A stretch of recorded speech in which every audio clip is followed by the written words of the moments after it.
بارك على محمد وعلى آل محمد كما باركت على إبراهيم وعلى آل إبراهيم إنك حميد مجيد. رب يسر ولا تعسر وتمم بالخير وبك نستعين يا فتاح يا فتاح يا فتاح. رب زدني علما رب زدني علما رب زدني علما. رب اشرح لي صدري ويسر لي أمري واحلل عقدة من لساني يفقهوا قولي. آج ہم انشاءاللہ واقعہ کریں گے آیت نمبر 71 سے.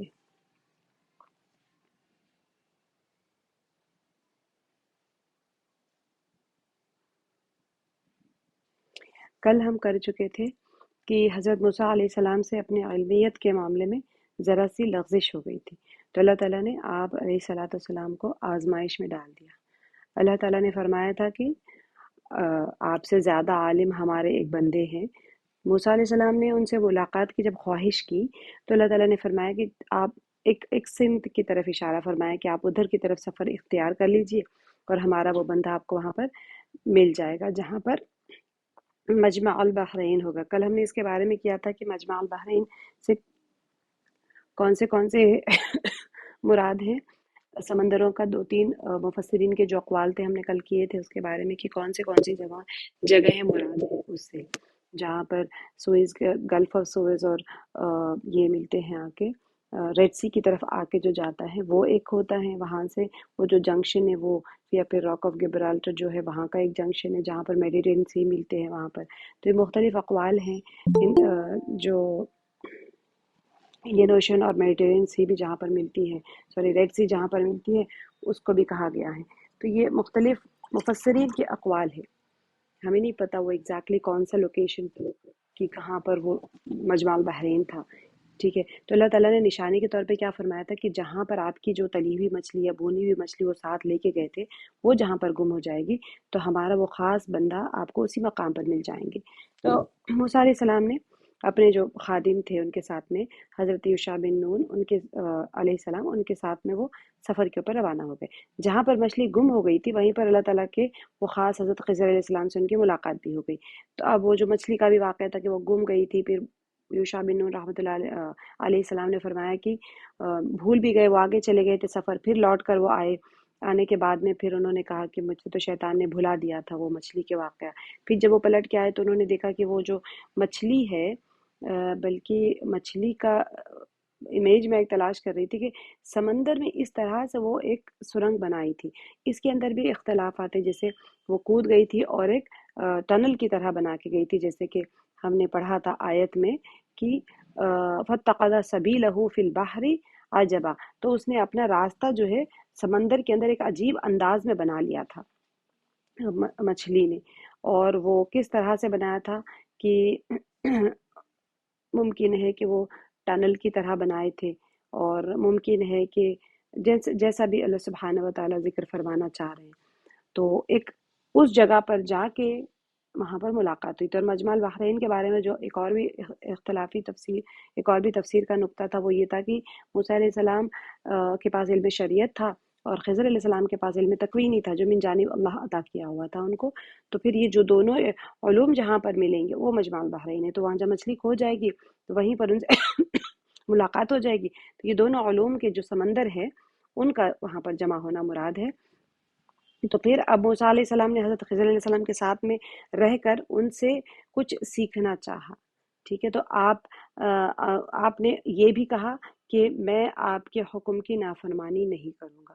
دونوں کے بیچ میں شرائط بھی طے ہو گئے تھے. تو حضرت خضر علیہ السلام نے ساتھ رکھنے کے لیے انہوں نے بھی ایک شرط رکھی تھی کہ آپ مجھ سے کسی چیز کے متعلق سوال نہیں کریں گے یہاں تک کہ میں خود آپ کو نہ بتا دوں اس کی حقیقت. ٹھیک ہے، جیسے علم تکوینی ہوتا ہے اس کبھی کبھی ظاہر نہیں ہوتا وہ چیز، اس کی مقصد سمجھ نہیں آتا. تو اسی وجہ سے انہوں نے کہا کہ آپ مجھے سوال نہیں کریں گے، میں خود آپ کو بتا دوں گا. ایسے نہیں کہا کہ میں بالکل نہیں بتاؤں گا، لیکن میں جب تک کہ نہ بتاؤں آپ سوال نہیں کریں گے. حضرت خضر علیہ السلام انہوں نے یہ بھی کہا کہ آپ میرے ساتھ میں رہتے ہوئے صبر نہیں کر پائیں گے. کیوں؟ کیونکہ کبھی کبھی اب جیسے ہم صبر نہیں کر پاتے نا، ہمارے ساتھ کوئی حادثہ پیش آ جاتا ہے یا کچھ بھی پیش آ جاتا ہے تو ہم اس کو سوچتے ہیں کیوں ہوا. تو کیوں ہم اس طرح کہتے ہیں؟ کیونکہ ہمیں علم نہیں ہوتا. ہم پر ظاہر نہیں ہوئے وہ تکوینی وجوہات جس کی وجہ سے وہ واقعہ ہمارے اوپر پیش آئے. کوئی بھی واقعہ پیش آتا ہے، ممکن ہے کہ وہ ظاہر میں ہمیں پریشانی والا لگتا ہے لیکن اس کے پیچھے کوئی حکمت چھپی ہوتی. تو یہ پورے کے پورے واقعے میں اللہ سبحانہ وتعالیٰ ہمیں سکھا رہے ہیں، بہت ساری تربیتیں ہو رہی ہیں، بلکہ میں نہ بھی بتاؤں تب بھی آپ خود اس چیز کو پہچانتے چلے جائیں گے کہ اللہ تعالیٰ کس طرح سے موسیٰ علیہ السلام کی بھی تربیت فرما رہے ہیں، ہماری بھی تربیت ہو رہی ہے. کہ جیسے حضرت السلام نے فرمایا کہ آپ میرے ساتھ نہیں صبر کر پائیں گے، تو موسیٰ علیہ السلام نے کیا کہا؟ آپ مجھے انشاءاللہ صبر کرنے والوں میں سے پائیں گے. تو اب موسیٰ علیہ السلام خضر علیہ السلام سے دونوں نے سفر کا آغاز کیا. تو پہلے انہوں نے ایک کشتی کے ذریعے بحری سفر کیا، سمندری سفر کیا یا پانی کا سفر. بحر کہتے ہیں سمندر کو، جیسے ہم نے کل کر لیا تھا، بلکہ ایک بہت ایسی جگہ جہاں پر بہت سارا پانی جمع ہو، تو سمندر کے معنی میں آ کے تو جس کے دوران ایک دفعہ ایک واقعہ پیش آیا، ٹھیک ہے، اور اس کے بعد انہوں نے خشکی کا راستے پہ سفر اختیار کیا. اس دوران 2 واقعات پیش آئے تھے. تو ان تینوں واقعات کا ذکر اب یہاں پر ہم کوشش کریں گے کہ آج کی ہم کلاس میں مکمل کر لیں. تینوں واقعات اور وجوہات جو خضر علیہ السلام نے بیان فرمائی تھی، کس طرح سے ان کا سپریشن ہوا، ہم اس کو انشاءاللہ کوشش کریں گے کہ آج ہماری کلاس میں یہ چیز مکمل ہو جائے. تو آیت نمبر 71، فَانْطَلَقَا، تو دونوں چل دیے، حتیٰ یہاں تک کہ اذا جب رکبا پہنچے، اذا رکبا فی سفینتی، دونوں پہنچے، یعنی وہ رکیبہ کہتے ہیں وہ دونوں سوار ہوئے. جب وہ دونوں سوار ہوئے فی میں سفینتی کشتی، تو کیا ہوا؟ خرقہا، تو خضر علیہ السلام نے اس کو پھاڑ دیا. خرق کہتے ہیں کوئی چیز کو بے ترتیبی کے ساتھ میں پھاڑ دینا. خا را قوف اس کا حروف مادہ ہے. اس کا مطلب ہوتا ہے کہ کوئی چیز کو پھاڑنا لیکن بے ترتیبی سے پھاڑ دینا. ایک ہوتا ہے منظم طریقے سے، آپ نے پلان طریقے سے کوئی چیز کو کاٹا ہو، تو یہاں پر بے ترتیبی سے کوئی چیز کو اکھاڑ دینے کو کہتے ہیں. قال، موسیٰ علیہ السلام نے کہا، اخرقتہا، آپ نے پھاڑ دیا اس کو، لتغرقا، غائن ہے یہاں پر، یہاں پر چلے میں گرامر وہ نہیں بتاؤں گی، آگے چلے. لتغرقا، کہ اس تاکہ غرق کرے، اہلہا، اس کے رہنے والوں کو یعنی سواروں کو. لقد جئتا، البتہ تحقیق، لقد کہتے ہیں تحقیق کو، جئتا لائے ہیں آپ، شیئن یعنی کوئی چیز، امرن بہت بھاری. تو اس کا باب محاورہ دیکھ لیجئے. اب وہ دونوں روانہ ہوئے یہاں تک کہ جب وہ ایک کشتی میں سوار ہو گئے تو اس شخص نے کشتی میں شگاف ڈال دیا. یعنی خضر علیہ السلام نے کشتی میں کیا کیا؟ شگاف ڈال دیا، یا پھر اس کا چکلا نکال دیا، جیسے ہم آج تفصیل میں دیکھیں گے کیا ہوا تھا. تو موسیٰ علیہ السلام نے کہا کہ آپ نے اس میں شگاف ڈال دیا تاکہ سب کشتی والوں کو ڈبو دیں. یہ تو آپ نے ایک سخت حرکت کر ڈالی. دیکھیں اب یہ جیسے کشتی ہے مثال کے طور پہ، تو اب یہ کشتی کا یہ جو بیس ہوتا ہے نا یہاں پر، یا ممکن ہے کہ یہ جو سائیڈ ہے، اگر اس کا کوئی چکلا جو لکڑی سے بنا ہوا ہے وہاں پر اگر آپ اس کو نکال دیں گے تو پانی کشتی کے اندر پانی چلا جائے گا اور کشتی ڈوب جائے گی. تو موسیٰ علیہ السلام جو دیکھ رہے تھے، اب دیکھیں اس زمانے میں کشتیاں اس طرح کی ہوتی تھی، ساری لکڑی سے بنی ہوئی ہیں، اگر اس میں سے ایک چکلا بھی نکل جائے، چاہے تو وہ بیس میں ہو چاہے تو وہ سائیڈ میں ہو، کچھ بھی ہو، اگر کوئی چیز بھی اگر کھینچ کے نکال دی جائے گی تو کیا ہوگا؟ وہ کشتی جو ہے غرق ہو جائے گی. تو موسیٰ علیہ السلام کو تھوڑا سا، کیونکہ وہ علم نہیں جانتے تھے، علم تکوینی ان کے پاس نہیں تھا، علم شریعت تھا، جس کی وجہ سے ان کو لگا کہ، اور میں آپ کو وجوہات بھی بتاؤں گی کہ کس وجہ سے انہوں نے منع کیا تھا وہ، ٹھیک ہے. تو فن تعلقہ، پھر وہ دونوں یعنی موسیٰ علیہ السلام اور خضر علیہ السلام چل پڑے. یہ تثنیہ کا صیغہ ہے، فن تعلقہ، ٹھیک ہے، دونوں چل پڑے. تو اب یہاں پر ایک اور بات آ گئی تھی کہ اس سے دونوں اصحاب مراد ہے، مگر ان کے ساتھ میں تیسرا آدمی بھی تو تھے نا، یوشع بن نون علیہ السلام بھی تو تھے وہاں پر، جو بعد میں خیر نبوت ان کو مل گئی تھی، مگر ان کی جو رفاقت ہے، جو رفیق یعنی دوست کو کہتے ہیں، جو ان کے ساتھی تھے، ان کا قرآن پاک میں ذکر نہیں کیا گیا. تو اس زمن میں کیا مفسرین کرام کے اختلافات ہیں. ایک گروہ یہ کہتے ہیں کہ تیسرے آدمی بطور خادم حضرت موسیٰ علیہ السلام کے شریک سفر تھے، اور خادم اپنے آقا کے احکام کے تابع ہوتے ہیں. تو کبھی ہم اکاؤنٹیبلٹی کہنے کا ہمیں اگر کہنا ہو تو تعلیم اور تعلم کیا تھا؟ وہ دونوں بزرگوں کے درمیان میں تھا. تو پھر لہٰذا ان دونوں کا ہی ذکر کیا گیا ہے. اب ان کا جو ساتھ ہیں ان کا ذکر نہیں آئے گا. اب کوئی سفر میں بھی عموماً ہم گفتگو میں بھی ہم یہ نہیں کہیں گے کہ ہمارے گھر میں 5 خادم تھے، ہم ان افراد کے بارے میں کہیں گے جو اہم بات ہوتے ہیں، اہم لوگ ہوتے ہیں۔ تو تعلیم و تعلم کیوں تھا؟ وہ دونوں کا سیکھنا سکھانا دونوں بزرگوں کے درمیان میں تھا، اسی وجہ سے ان کا ذکر نہیں ہوا۔ البتہ امام بغوی رحمۃ اللہ علیہ اور بعض دوسرے مفسرین فرماتے ہیں کہ جب موسیٰ علیہ السلام اور خضر علیہ السلام کی ملاقات ہو کر ان کے ہم سفری کا شرائط طے ہوئے تھے، شرط کیا طے ہوئی تھی کہ میں آپ کی تابعداری کروں گا اور آپ مجھے اپنا علم سکھائیے، اور خضر علیہ السلام نے کیا شرط رکھی تھی کہ آپ مجھ سے سوال نہیں کریں گے پورے کے پورے سفر میں۔ تو یہ جب شرائط طے ہو رہے تھے تو پھر انہوں نے یہ دونوں جو بزرگ ہے کہ کتنا جب وہ شرائط طے ہو رہی تھی تو پھر وہ انہوں نے موسیٰ علیہ السلام نے ان کو واپس بھیج دیا یوشع بن نون کو۔ یہ ایک مفسرین کا یہ ایک قول ہے۔ ابھی دونوں بزرگ کتنا عرصہ اکٹھے رہے اور انہوں نے کتنا لمبا سفر اختیار کیا، اس بات کو یہاں پر کوئی تذکرہ نہیں ملتا ہے، اور مفسرین کے پاس بھی اس کا کوئی تبصرہ نہیں ہے۔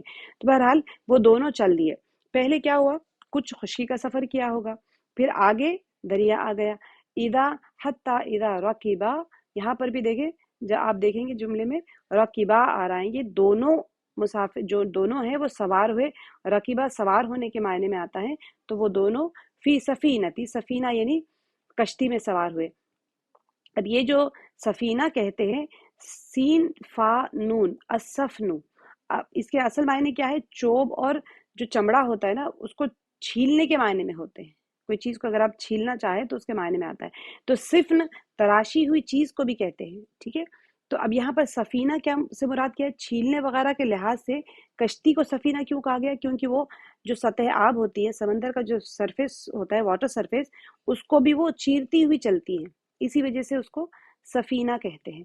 تو اب یہ کیا ہوا تھا یہاں پر کہ حتی اذا رکبا فی سفینتی، اب یہاں پر انہوں نے کیا کیا؟ خرقہا۔ تو اب جب دونوں یعنی موسیٰ علیہ السلام اور خضر علیہ السلام کشتی میں سوار ہوئے تو خضر علیہ السلام نے اس کشتی کو پھاڑ دیا۔ خرق کہتے ہیں بے ترتیبی سے پھاڑ دینا، کوئی چیز کو جو بغیر سوچے سمجھے کہ کوئی چیز کو اگر انسان پھاڑ دے تو اس کو کہتے ہیں خرقہ۔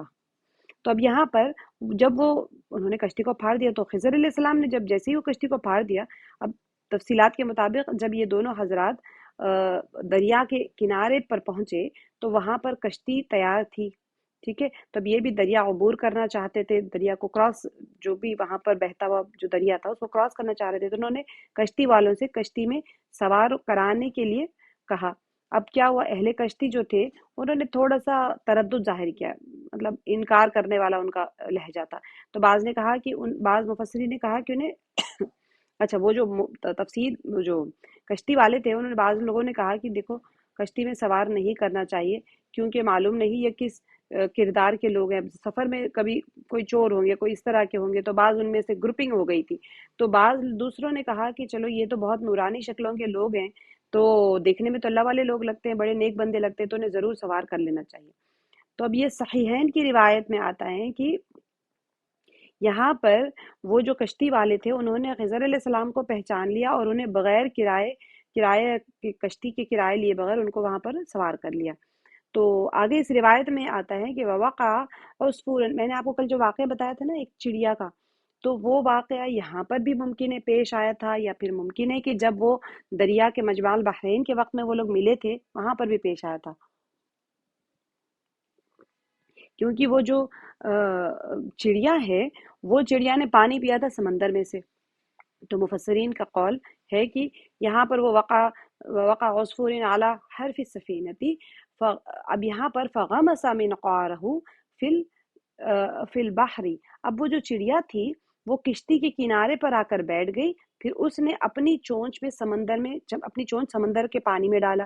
حضرت خضر علیہ السلام نے موسیٰ علیہ السلام سے کہا، جسے میں نے آپ کو کل بتایا تھا کہ میرے اور آپ کے علم کی نسبت، موسیٰ علیہ السلام کے پاس میں علم شریعت ہے اور وہ یہ سمجھتے تھے کہ روئے زمین کے اوپر سب سے بڑا عالم میں ہوں، اور خضر علیہ السلام کے پاس میں علم تکوینی ہے اور واقع میں وہ زیادہ علم رکھنے والے تھے موسیٰ علیہ السلام سے بھی زیادہ، ان کی شعبے میں، یہ نہیں کہ شریعت کے شعبے میں بلکہ ان کے شعبے میں ان کو علم تھا۔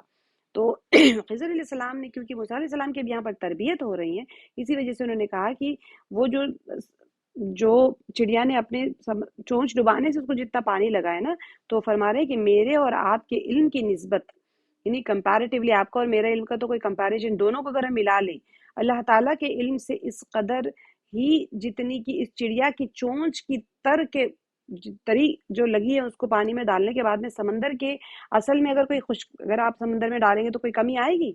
تو نہیں آئے گی. تو اسی طرح اتنی ہی ہماری اور اللہ کے علم میں مقابلہ اگر ہم کر لیں تو مقابلہ تو ہو ہی نہیں سکتا. تو کیونکہ اسی مسئلے میں موسیٰ علیہ السلام میں کو یہ ابتلا آئی تھی نا، یہی تو مسئلہ تھا. اسی وجہ سے سب سے پہلے جو تربیت ہو رہی ہے موسیٰ علیہ السلام کی، اور ان کے ذریعے سے سارے امت کی تربیت ہو رہی ہے کہ جو بندہ بھی اپنی کسی نعمت، اپنے کسی علم اور کسی بھی چیز کے اوپر یہ کہے کہ ہاں بھائی میں کچھ ہوں، تو اس کے لیے تربیت ہو رہی ہے کہ اللہ سبحانہ و تعالیٰ کے پاس میں مالدار اگر کہے میرے پاس مال ہے تو اللہ کے پاس بہت زیادہ خزانے ہیں. تو اسی طرح علم کے اعتبار سے بھی مثال دی گئی ہے.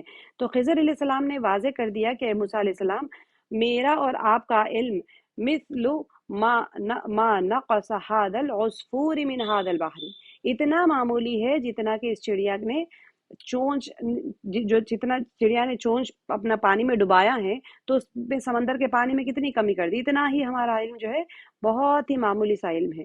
تو اب کیا ہوا، کشتی کو توڑنے کے متعلق بخاری شریف کی روایت میں آتا ہے کہ موسیٰ علیہ السلام نے تو کشتی کو خضر علیہ السلام نے تو بہت ہی بے ترتیبی سے کشتی کو وہاں سے کوئی چکلا کھینچ کے نکال دیا. تو خضر علیہ السلام نے جو ہے کیا کیا تھا، کلہاڑا لے کر کشتی کا ایک تختہ اکھاڑ دیا. اب مفسرین بیان کرتے ہیں کہ خضر علیہ السلام نے اس سوراخ میں شیشے کا ایک پیوند لگا دیا، کیونکہ خضر علیہ السلام کے پاس میں بہت سارے کرامات تھے. اب وہاں ان کو شیشہ کہاں ملے گا، شیشے جو گلاس ہوتا ہے وہ، ٹھیک ہے، جس کی وجہ سے پانی کشتی میں نہیں آتا تھا. بعض کہتے ہیں کہ ان کا معجزہ تھا کہ کشتی میں سوراخ ہوتے ہی باوجود کہ پانی اوپر نہیں چڑھ رہا تھا، حالانکہ کشتی میں سوراخ تھا لیکن پانی اوپر نہیں چڑھ رہا تھا، یہ ان کا معجزہ تھا.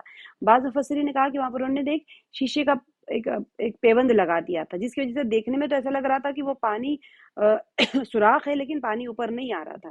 پھر جب خضر علیہ السلام نے دیکھا کہ وہ خطرہ ٹل گیا ہے تو پھر خضر علیہ السلام نے وہ جو اکھاڑا ہوا جو لکڑی کا تختہ تھا وہ دوبارہ اسی جگہ پر انہوں نے نصب کر دیا، یہاں پر وہاں پر لگا دیا. بہرحال جب خضر علیہ السلام نے تختہ اکھاڑ دیا، اصل ٹیسٹ تو اسی وقت ہوتا ہے نا جب کہ کوئی چیز واقع ہوتی ہے، جب آپ کو وہ چیز معلوم ہو گئی، یہ چیز کھل گئی تو آپ کو بھی سمجھ آ گیا. لیکن وہاں پر اصل میں جب خضر علیہ السلام نے تختہ نکالا تو موسیٰ علیہ السلام سے صبر نہ ہو سکا اور وہ بول اٹھے کہ آپ خولا اخرقتہا، انہوں نے کہا کہ اخرقتہا لتغرق اہلہا، تو آپ کیا کشتی کو آپ نے کیوں کشتی کو پھاڑ دیا؟ آپ نے کیا آپ نے کشتی کو پھاڑ دیا تاکہ اس میں سوار لوگوں کو ڈبو دیں؟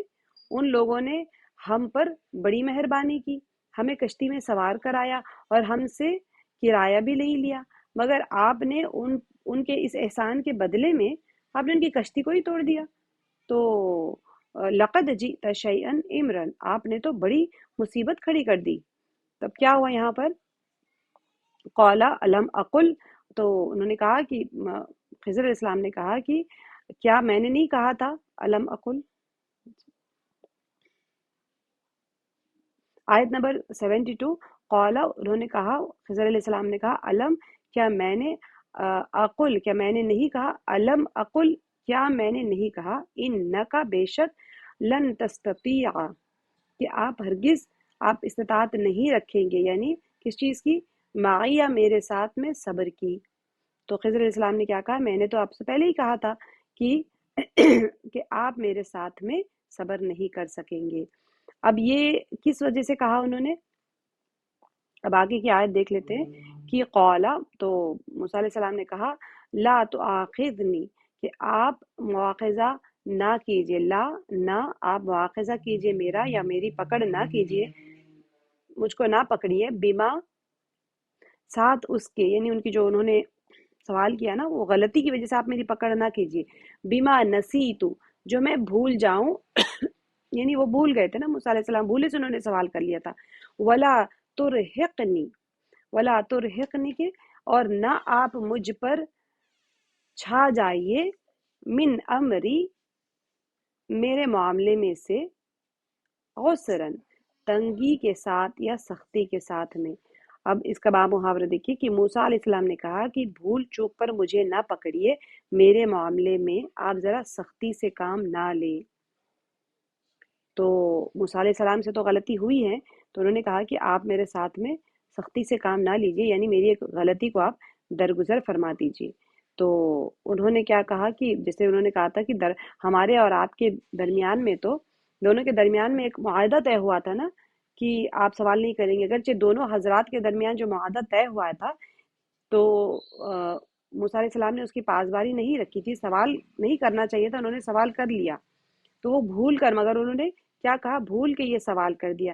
تو جب خضر علیہ السلام نے انہیں معاہدہ یاد دلایا تو انہیں اپنی غلطی کا احساس ہوا، تو کہنے لگے کہ قال لا تؤاخذنی بما نسیت، تو میری اس بھول پر مجھ سے مواخذہ نہ کیجیے، ولا ترہقنی من امری عسرا، اور آپ میرے معاملے میں مجھ پر دشواری نہ ڈالیں۔ مطلب یہ کہ بھول چوک معاف ہوتی ہیں، تو لہٰذا اس واقعے میں آپ درگزر کریں اور مجھ پر سختی نہ کریں۔ اب موسیٰ علیہ السلام آگے بڑھ چلے، موسیٰ علیہ السلام اور خضر علیہ السلام آگے بڑھنے لگے۔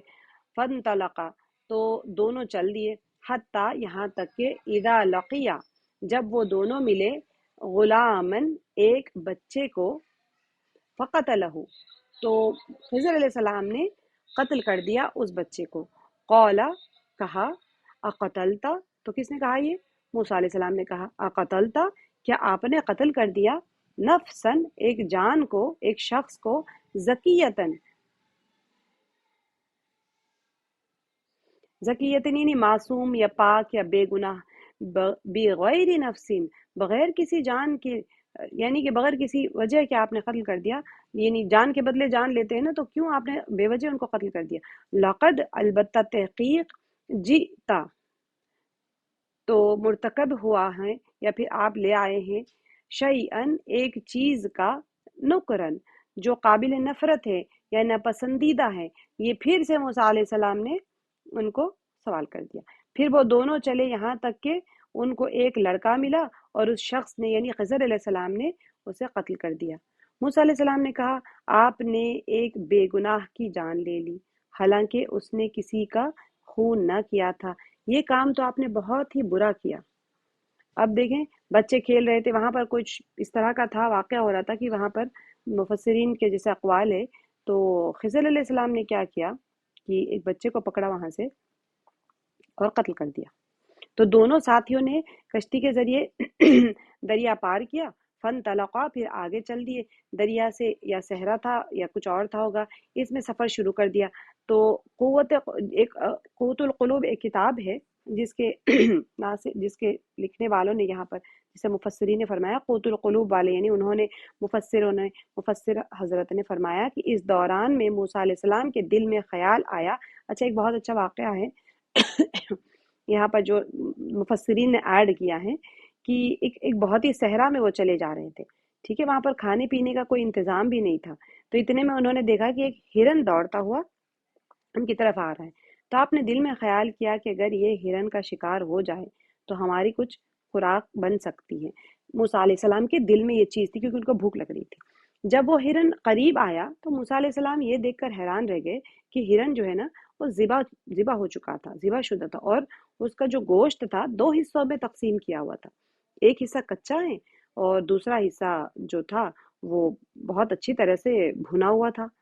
خضر علیہ السلام نے جو بھنا ہوا گوشت یا تلا ہوا گوشت تھا اپنے سامنے کر لیا، اور کچے کے متعلق موسیٰ علیہ السلام نے کچے کے متعلق انہوں نے کیا کیا، خضر علیہ السلام نے موسیٰ علیہ السلام کو دے دیا وہ۔ اب انہوں نے اپنے سامنے تو تلا ہوا گوشت رکھ لیا اور ان کو بھنا ہوا جو کچا گوشت تھا وہ ان کو دے دیا۔ تو انہوں نے فرمایا، اب وہ انہوں نے خود ہی کہا کہ آپ کو اس سفر میں کھانے سے متعلق بڑے وسوسے، بڑے خیالات آ رہے تھے، جبکہ میری جو یہ حالت تھی ایسی نہیں تھی، تو مجھے تو اللہ تعالیٰ نے بھنا ہوا گوشت بھیج دیا اور آپ خود اپنا گوشت کو کھانے کے قابل بنا لیجیے۔ تو یہ ایک واقعہ اس کے اندر مفسرین نے ایڈ کیا تھا۔ تو جب یعنی دل کی کیفیت کے بارے میں بتا رہے تھے یہاں پر کہ جب اللہ تعالیٰ کے اوپر انسان مکمل اس طرح سے رہتا ہے تو پھر اللہ تعالیٰ اس کے روزی کا بھی انتظام کر دیتے، یا پھر جس چیز کی آپ طلب کرتے رہتے ہیں مستقل طور پہ، تو پھر آپ کو اس کا انتظام کے حوالے کر دیا جاتا ہے۔ تو وہ جو دونوں ساتھی تھے سفر کرتے رہے یہاں تک کہ اذا لقیا غلامن، یہاں تک کہ ان کی ملاقات ایک لڑکے سے ہوئی، فقتلہ، تو خضر علیہ السلام نے اس بچے کو قتل کر دیا۔ اب دیکھیں حدیث شریف میں جو الفاظ آئے ہیں، موسیٰ علیہ السلام نے کیوں اس طرح سے سوال کیا ہے کہ حدیث شریف میں اس قتل کے متعلق آئے ہیں کہ خضر علیہ السلام نے اس بچے کا سر پکڑ کر گردن سے اکھاڑ دیا۔ ایک بہت ہی عجیب مطلب جو طریقہ یا قتل تھا وہ بھی ایسے تھا کہ سر پکڑ کر گردن سے انہوں نے اکھاڑ دیا۔ تو یہ تو بہت ہی خطرناک معاملہ تھا۔ تو ایک بے گناہ لڑکے کا سر تن سے جدا کر دیا۔ موسیٰ علیہ السلام یہ دیکھ کر رہ نہ سکے اور فوراً بول اٹھے کہ قولا قتلتا، تو موسیٰ علیہ السلام نے کہا کہ قتلتا نفسا زکیتن، تو موسیٰ علیہ السلام نے جو فرمایا کہ آپ نے ایک بے گناہ جان کو بغیر جان کے بدلے میں قتل کر دیا۔ لقد جئت شیئا نکرا، تو آپ نے تو بڑی نامعقول بات کر دی، یعنی جو کام کیا وہ تو صحیح نہیں تھا، تو معصوم بچے کا قتل کوئی اچھی بات نہیں ہے۔ تو یہ جو لفظ آیا ہے نا غلام، یہ بچے کے لیے اس کے معنی میں اختلاف پایا جاتا ہے۔ اچھا، اس سے چھوٹا بچہ بھی مراد لیا جا سکتا ہے اور نوجوان بھی۔ امام حسن بصری اور جو مورق قلبی وغیرہ کہتے ہیں کہ مقتول نوجوان تھا اور لوگوں کے گھروں میں اور مسافروں کے اوپر وہ ڈاکے ڈالتا تھا۔ تو لیکن اکثر مفسرین فرماتے ہیں کہ نفسن زکیتن سے معلوم ہوتا ہے کہ وہ بچہ چھوٹا تھا جو ابھی معصوم تھا، کیونکہ جب جوان ہو جائے تو پھر زکیہ یعنی بے گناہ نہیں رہتا وہ۔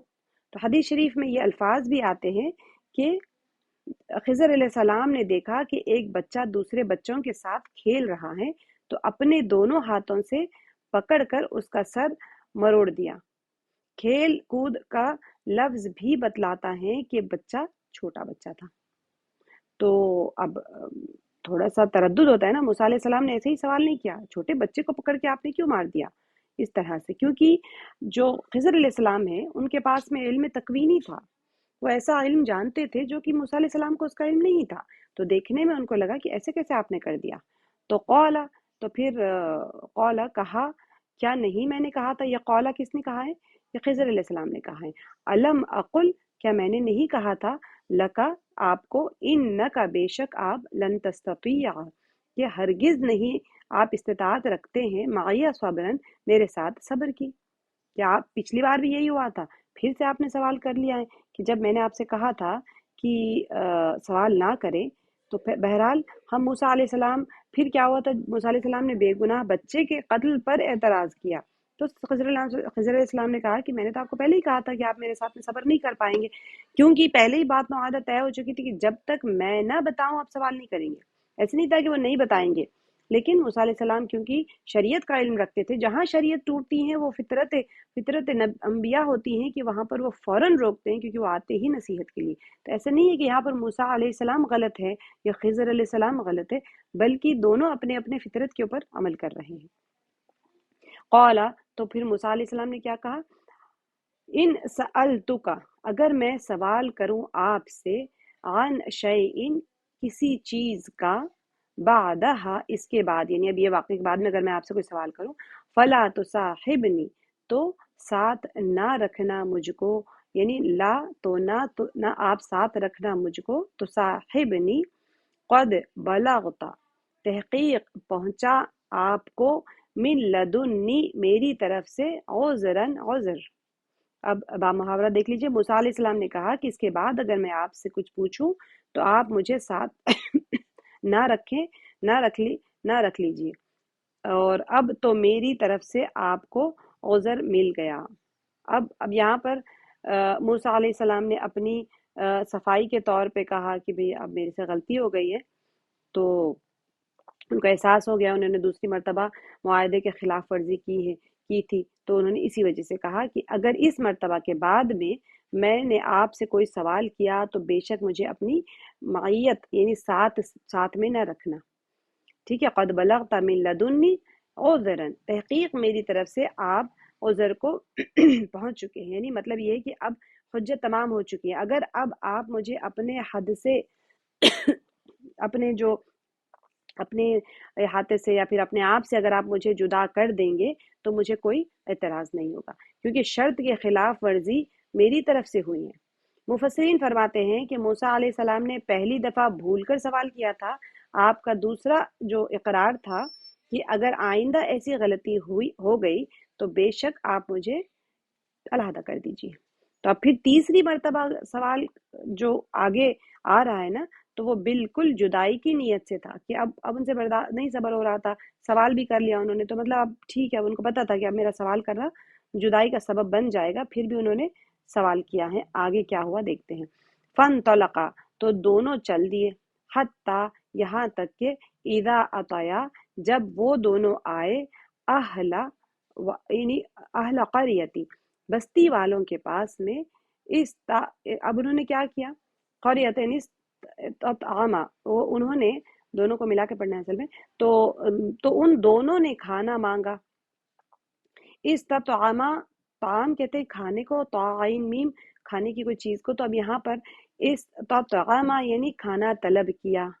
اب ہم نے پڑھا تھا استغاث، پڑھا تھا ہم نے پیچھے، مدد طلب کرنا، غوث یعنی مدد کرنے والے کو کہتے ہیں، تو کسی مدد کرنے والے سے مدد طلب کرنا۔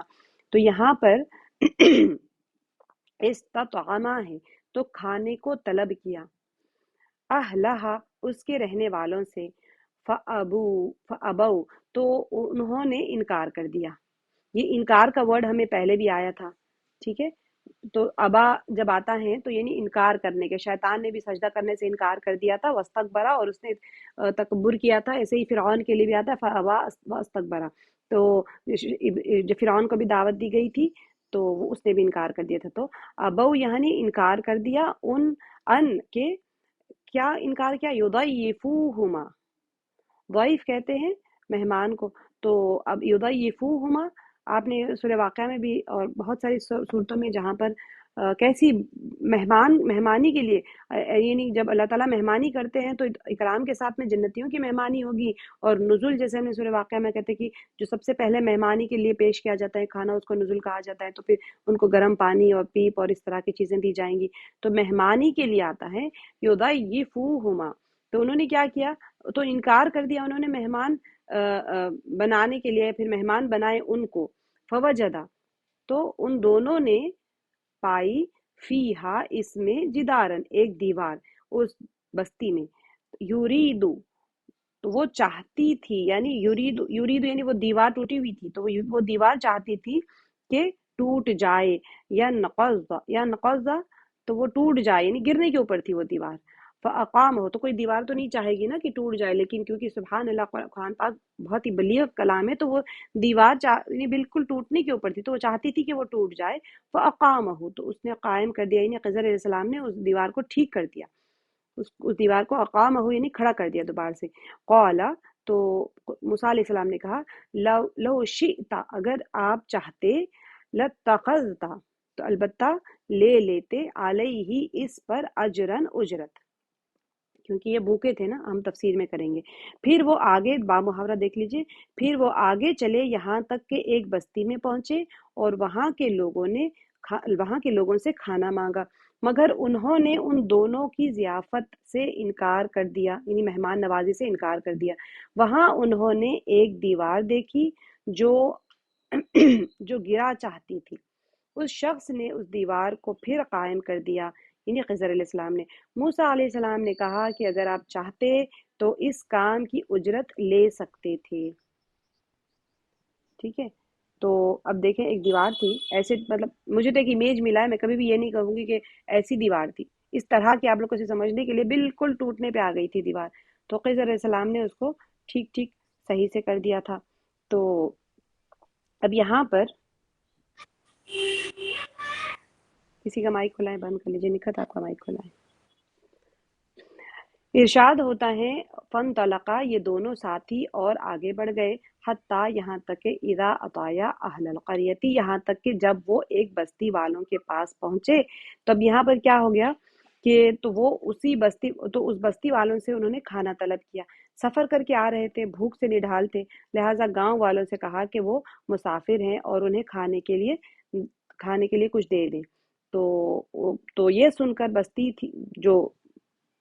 تھی، وہ کون سی بستی تھی اس کے بارے میں تو کوئی نہیں، یہ یقین کے ساتھ تو کچھ نہیں کہا گیا، بعض نے کہا کہ وہ انطاکیہ کا نام لیا گیا، جو کہ علاقے شام میں واقع ہے۔ اب بہرحال کیا ہوا، جب انہوں نے کھانا مانگا تو پھر وہ بستی والے جو تھے، وہ بستی والوں نے ان دونوں کو مہمان بنانے سے انکار کر دیا. انہوں نے ان معزز مسافروں کے ساتھ میں اچھا سلوک نہ کیا، کیونکہ ان کی جو وہ بڑے برے لوگ تھے، وہ بستی والے جو تھے وہ بہت برے لوگ تھے. کسی کی برائی کے اوپر یہ کھانا، مہمانوں کو کھانا دینے سے انکار کر دینا حد درجے برائی کی دلالت ہے نا، اسی کی طرف تو اشارہ کرتا ہے. تو وہ لوگ جیسے بڑے برے لوگ تھے، تو کسی کی ذات یا نسل، کوئی انسان کے اندر جو ایک برائی جو ہوتی ہے وہ کسی کی ذات یا نسل کے ساتھ میں نہیں ہوتی ہے، بلکہ اخلاق سے ظاہر ہوتی ہے. کہ ابھی انسان کی ذات کا ہے، اس سے نہیں پتہ چلتا کہ وہ برا ہے یا کس نسل سے، بلکہ اس کی اخلاق سے پتہ چلتا ہے کہ انسان میں کیسے اچھائی ہے یا برائی ہے. جو برے لوگ ہوتے ہیں یا برے کام کرنے والے لوگ ہوتے ہیں، وہ برے ہی ہوتے ہیں، چاہے وہ کسی بھی ذات سے ہو یا کسی بھی نسل سے تعلق رکھتے ہو، کسی دین سے رکھتے ہو، کیسے بھی وہ بس اپنی برائی اپنے اخلاق کے ذریعے ظاہر کر دیتے. تو اس بستی والوں کی عمومی حالت یہی تھی، ورنہ ان میں کوئی جو ایک آدھ دکا اچھا آدمی تھا، شاید تھا ہوگا. اتنا مطلب برا حال تھا کہ پوری کی پوری بستی میں کوئی ان کی مہمان نوازی کرنے تیار نہیں تھا. مہمان نوازی سے مراد کوئی مسافر آتا ہے تو اس زمانے کا ایک رواج تھا کہ وہ اپنے گھر میں لے جاتے، کھانا کھلاتے، رات میں رکنے کا ٹھکانہ اگر کوئی در بدر پھر بھی رہا ہوتا تو ان کو پکڑ کے لے جاتے تھے کہ بھائی نئے لگ رہے ہو بستی میں، تو پوچھتے تھے، دریافت کرتے تھے، گھر لے جا کے کھانا کھلاتے تھے ان کو، ان کے سفر کے بارے میں دریافت کرتے تھے بھی کس سے ملنا ہے، کچھ ہماری طرف سے مدد ہو جائے. جب انہوں نے مدد مانگی تب بھی ان لوگوں نے مدد سے انکار کر دیا. تو ان بزرگوں نے، اچھا ایک یہ تھا کہ اس بستی میں ایک عورت نے ان مہمانوں کو کھانے کے لیے پوچھا اور ان کو کھانا بھی پیش کیا، اور ان بزرگوں نے اس عورت کے حق میں بہت دعا بھی کی. تو ایک عورت، بس بہت ہی کم کچھ لوگ تھے وہاں پر نیکی کرنے والے. بہرحال اس بستی میں وہ اس کے بعد میں جب ان کو کھانا وغیرہ انہوں نے کھایا، اس کے بعد میں انہوں نے دیکھا فوجد فیہا جدار، تو ان دونوں نے ایک دیوار دیکھی. ٹھیک ہے، یرید ان ینقض تو وہ جو گرنے کے اوپر آ گئی تھی، دیوار بالکل ہی ٹوٹنے کے اوپر آ گئی تھی. تو دیوار، جدار کہتے ہیں جدرہ دیوار کو، کوئی زمین سے جو اونچی چیز ہوتی ہے نا اس کو دیوار کہتے ہیں، جدار جسے کہتے ہیں. تو وہ بوسیدہ ہو کر ایک طرف کچھ جھک گئی تھی، گرنے پہ آ گئی تھی، تو قریب تھا کہ وہ گر جائے. فاقامہ، تو خضر علیہ السلام نے کیا کیا تھا، وہ دیوار کو سیدھا کر دیا تھا، یعنی ٹھیک ٹھاک کر کے اس کو اچھا بنا دیا تھا. تو روایت میں آتا ہے کہ خضر علیہ السلام نے دیوار کو گرا کر دوبارہ تعمیر نہیں کیا تھا، بلکہ کرامت کے طور پر اپنے ہاتھ سے سیدھا کر دیا تھا، کیونکہ وہ صاحب کرامت تھے. یہ دیکھ کر موسیٰ علیہ السلام بولے کہ قول لو شئت لاتخذت علیہ اجرا، اگر آپ چاہتے تو اس کام کی کوئی اجرت لے سکتے تھے، مگر آپ نے تو یہ بالکل مفت کام کر دیا، حالانکہ اس بستی والوں نے آپ کو کھانا بھی نہیں دیا تھا. تو حضرت موسیٰ علیہ السلام کی طرف سے معاہدے کی تیسری مرتبہ خلاف ورزی ہو چکی. اب کیا ہوگا؟ موسیٰ علیہ السلام، خضر علیہ السلام تو پہلے ہی کہا تھا کہ بھئی اگر آپ مطلب آپ بات نہیں مانیں گے تو آپ کے اور میرے درمیان میں فراق ہو جائے گا. تیسرا سوال ہو گیا نا، پہلا تو وہ کشتی میں تھا، دوسرا بچے کو مارنے کے ٹائم پہ، اب تیسرا یہ سوال کر دیا.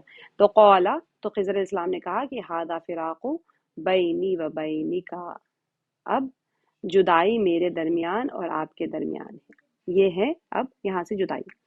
سأنبئک بتأویلی، ان قریب میں بتاؤں گا آپ کو، بتأویلی حقیقت، ما لم، اس کی جو نہیں، تستطیع، آپ یعنی آپ کر سکے، یعنی آپ استطاعت نہیں کر سکے صبر کی، علیہ صبرہ، اس پر صبر. یعنی آپ خضر علیہ السلام نے کیا کیا، انہوں نے کہا کہ بس میرا اور آپ کا ساتھ ختم ہوا، اب میں آپ کو ان باتوں کی حقیقت بتاتا ہوں جن پر آپ صبر نہ کر سکے. کیونکہ اب ظاہر سی بات ہے، خضر علیہ السلام علم تکوینی جانتے ہیں اور موسیٰ علیہ السلام کے پاس علم شریعت ہے، تو اب دونوں کے بیچ میں جدائی کا وقت آ گیا. تو جیسے انہوں نے کہا کہ چلیے اب آپ کا اور میرا سفر یہاں سے ختم، آپ اپنے راستے پہ اور میں اپنے راستے پہ، لیکن میں آپ کو وجہ ضرور بتاؤں گا. تو اب یہاں پر آپ میرے ساتھ رہ کر میری باتوں کو برداشت نہیں کر سکتے، لہٰذا آپ اپنی راہ پر چلیے.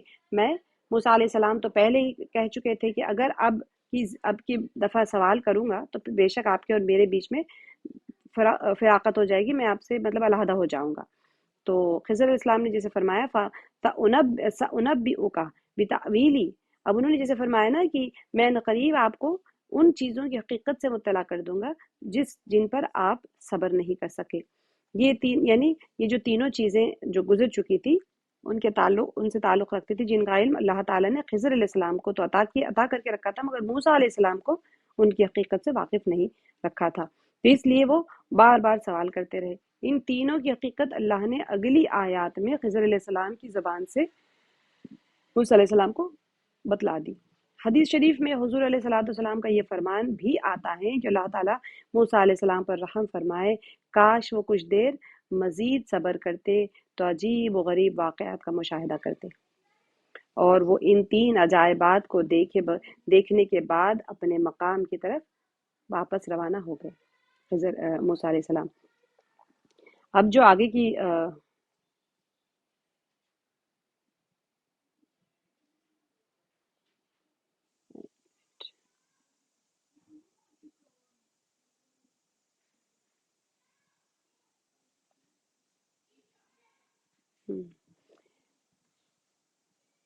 چلیے آگے کی آیت میں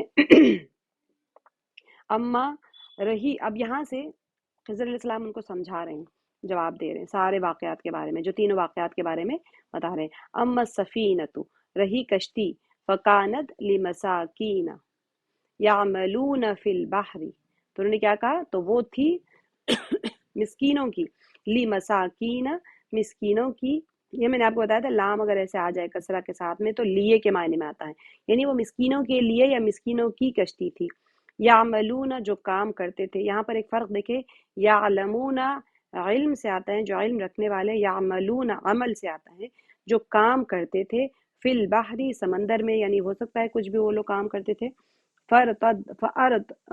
فَأَرَدْتُ، تو میں نے چاہا، یعنی میں نے ارادہ کیا، ان اعیبہا، کہ اعیبہا، میں عیب دار کر دوں اس کو، ہا کشتی کو، اعیبہا عیب دار کر دوں اس کشتی کو، وکانا اور تھا، وراءہم ان کے پیچھے، ملکن ایک بادشاہ، یأخذ جو لے رہا تھا، کل سفینۃ ہر کشتی کو، غصبا ظلم سے چھین کر، یعنی غصب کر کے وہ اپنے قبضے میں لے رہا تھا۔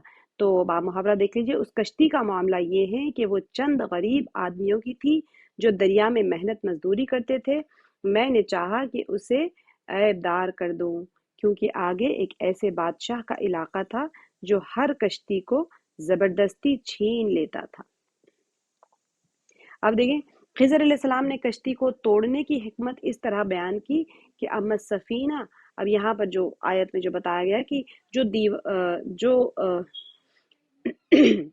کشتی چند مسکینوں کی تھی جو محنت مزدوری کر کے اپنا گزر کرتے تھے، تو انہوں نے کہا کہ تو میں نے ارادہ کیا کہ اس کو عیبدار کر دوں، یعنی اس کو صحیح سلامت نہ رہنے دوں۔ ان کی آگے ایک بادشاہ تھا، ٹھیک ہے، اب وہ بادشاہ کیا کرتا تھا، وہ کشتی کو غصب کر لے لیتا، زبردستی لوگوں سے چھین لیتا، تو اللہ کی مشیت یہ تھی کہ ان مساکین کی کشتی غصب نہ ہو، یعنی غصب ہونے سے بچ جائے۔ غصب میں اور چوری میں فرق ہوتا ہے، غصب ہوتا ہے چوری، آپ نے کوئی چھپی ہوئی چیز سے، تالے میں سے، لاکر میں سے کوئی چیز کو نکالنا، اور غصب ہوتا ہے کھلی کوئی چیز رکھی ہو وہاں سے اٹھا لینا، ٹھیک ہے۔ تو جیسے آپ دیکھیں کوئی فروٹ سٹالر ہوتے ہیں، وہاں پر سیب وغیرہ رکھے ہوتے ہیں، آپ نے وہاں سے اٹھا لی تو غصب ہوتا ہے۔ اگر آپ نے کسی کے پرس میں سے نکالا ہے تو وہ چوری ہوتی ہے، کسی کی تجوری میں سے۔ اب یہ کشتی ہے، اس نے کوئی تجوری میں چھپا کے نہیں رکھا تھا، یہ تو عام آمدرفت کی چیز ہے اور ضرورت کی چیز ہے، اگر وہ چھین لے کوئی زبردستی کے وہاں سے تو اس کو کہتے ہیں غصب۔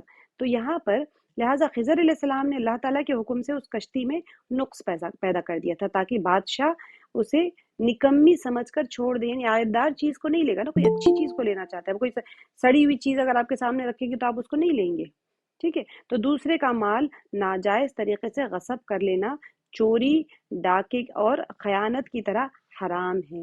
میں نے آپ کو فرق بتایا چوری میں اور غصب میں، غصب میں اور ڈاکہ بھی ایک قسم کا ہوتا ہے، لیکن یہ شرعی الفاظ ہے، یہ سرقہ اور غصبہ دونوں، سرقہ کہتے ہیں چوری کرنے کو، اور غصب کا اور چوری کرنے کے دونوں کے معنی ہوتے ہیں، عربی ورڈ ہے غصب بھی اور سرقہ بھی چوری کا معنی ہوتے ہیں، لیکن اس کے دونوں حرام ہے، دونوں کے شرعی احکام بھی الگ ہوتے ہیں، شرعی سزائیں بھی ان کی الگ ہوتی ہیں۔ لہٰذا کسی مسلمان کے لیے یہ بالکل بھی جائز نہیں ہے، روا نہیں ہے کہ وہ دوسرے آدمی کا مال چھین لے، چاہے وہ کافر ہی کیوں نہ ہو۔